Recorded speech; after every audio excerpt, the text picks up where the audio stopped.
Hello friends, எல்லாருக்கும் வணக்கம். Welcome to Asian tax.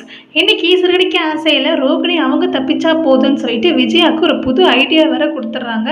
அந்த ஐடியாவை நினச்சி விஜயா பயங்கரமாக கனவு கண்டுறாங்க. சரி வாங்க, இன்னைக்கு என்ன நடந்துச்சுன்னு பார்த்துடலாம். அந்த பிஏவை சேஸ் பண்ணி முத்துவும் சிட்டியும் போயிட்டு இருந்தாங்களா, அப்போ முத்து வந்து அந்த பிஏ போய் பிடிச்சிட்டாரு. பிடிச்சி பயங்கரமாக அடிக்கிறாரு. நீனா அவ்வளோ வேகமாக வண்டி ஓட்டுவியா, ஒரு பாட்டை அடிச்சுட்டு நீ பாட்டு போயிட்டே இருக்க அப்படின்னு சொல்லிட்டு பயங்கரமாக அடிக்கிறாரு. இதை பார்த்த சிட்டி அவங்க ஃப்ரெண்டு வந்து மறைஞ்சிருந்து ஒளிஞ்சிருந்து பார்க்குறாங்க.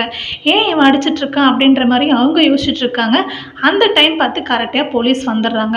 போலீஸ் வந்ததுக்கு அப்புறமேட்டுக்கு முத்து வந்து அந்த பிஏ வந்து போலீஸ்கிட்ட ஒப்படைச்சிடாரு. இந்த மாதிரி பாட்டியை இடிச்சிட்டு அவங்க பாட்டு போயிட்டாங்க, நின்று கூட பார்க்கல அப்படின்னு சொல்லவும் போலீஸ் வந்து அவங்கள பிடிச்சிட்டு ஸ்டேஷனுக்கு போகிறாங்க. அப்போ முத்து வந்து கம்ப்ளைண்ட் கொடுப்பா அப்படின்னு சொல்லிட்டு அவங்களும் கிளம்பி போயிடுறாங்க. இதை பார்த்த சிட்டி வந்து அந்த போலீஸ் வந்து பிஏவை பிடிச்சிட்டு போகிறத ஒரு ஃபோட்டோ எடுத்துக்கிறாரு. என்னவோ தான் போலீஸில் பிடிச்சி கொடுத்த மாதிரி என்ன பண்ணுறாருன்னா ரோகிணி கிட்ட மெசேஜ் போட்டுடுறாரு. அந்த மெசேஜை பார்த்த ரோகிணிக்கு பயங்கர சந்தோஷம். இதுக்கப்புறம் அவன் தொல்லை நமக்கு இல்லைப்பா அப்படின்னு நினச்சிட்டு ரொம்ப சந்தோஷமாக இருக்காங்க. விஜயாவுக்கு மீனாவை பற்றி யாருமே கேட்கக்கூடாது. முக்கியமாக அவங்க பூ விற்கிறாங்க இல்லையா, ஸோ அந்த பூ வாங்குறதுக்கு யாரும் வீட்டுக்கும் வந்துடக்கூடாது. என்ன ஆயிடுச்சுன்னா, ஒரு அம்மா வந்து வீட்டில் பூ வந்து வாங்குறதுக்காக மீனாவை தேடிட்டு வந்தாங்க. விஜயா ரொம்ப எரிஞ்செறிஞ்சு அவங்க கிட்ட பேசினாங்க. அப்போ அந்த அம்மா என்ன சொன்னாங்கன்னா, இப்படியே வர கஸ்டமர் கிட்ட பண்ணுவீங்க, அது சரி பூ விற்று எவ்வளோ பெரிய வீடு கட்டிருக்கீங்களா, அதனால தான் இவ்வளோ திமிரா பேசுறீங்க அப்படின்ற மாதிரி அவங்க சொல்லிட்டாங்க.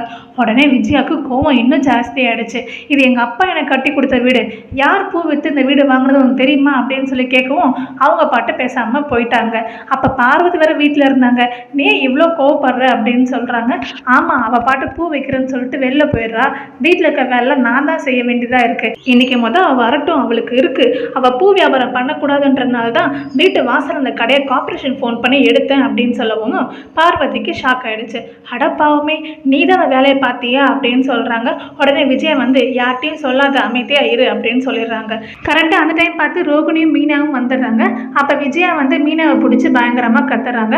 அப்போ விஜயா சொல்கிறாங்க, நான் வீட்டில் இருக்கிறனால தான் வீட்டை வேலை நான் செய்ய வேண்டியதாக இருக்குது, நானும் வெளில போகிறேன், ரோகிணி நாளைக்கு உன் பார்லருக்கு நான் வரேன் அப்படின்னு சொல்லவும் ரோகிணிக்கு பயங்கர ஷாக்கு.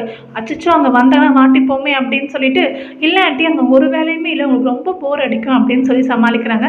அப்போனா நான் வந்து மனோஜ் கடைக்கு போகிறேன், அங்கே போய் நான் கலரில் உட்காந்துக்கிறேன் அப்படின்னு சொல்லவும் ரோகிணிக்கு இன்னுமே ஷாக் ஆகுது.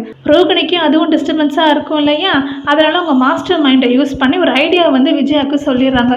நீங்கள் தான் சூப்பராக டான்ஸ் ஆடுவீங்களே, நீங்கள் மற்ற இடத்துல போய் வேலை செய்யணும், நீங்களே ஓனாகவே வந்து ஒரு டான்ஸ் ஸ்கூல் ஆரம்பிக்கலாம் அப்படின்ற மாதிரி சொல்லிடுறாங்க. அதுக்கு விஜயா வந்து சரி எங்கே இருந்து சொல்லித்தரது அப்படின்னு சொல்லி கேட்கவும் பார்வதி வந்து என் வீட்டை எடுத்துக்கோ அப்படின்ற மாதிரி அவங்க சொல்லிடுறாங்க. உடனே விஜயாவுக்கு பகல் கனவு காண ஆரம்பிச்சிடுறாங்க. இதில் வர ரோகிணி வர அவங்க காஸ்டியூம்லாம் ரெடி பண்ணுறதுக்கு ஆள்லாம் கூட்டிகிட்டு வந்துட்டாங்க. இதுக்கு அப்புறமேட்டுக்கு விஜயா அலப்பறை தாங்க முடியாதுங்க. ஆனால் நமக்கு ரொம்ப ஜாலியாக தாங்க இருக்கும். அடுத்த வாரம் கண்டிப்பாக விஜய் நிறைய காமெடி பண்ணுவாங்க டான்ஸ் ஆடுறேன்ற பேரில். கண்டிப்பாக அதெல்லாம் வெயிட் பண்ணி பார்ப்போம். உங்களுக்கு வீடியோ பிடிச்சிருந்துச்சுன்னா வீடியோக்கு லைக் பண்ணி நம்ம சப்ஸ்கிரைப் பண்ணி சப்போர்ட் பண்ணுங்கள். Thank you and thanks for watching.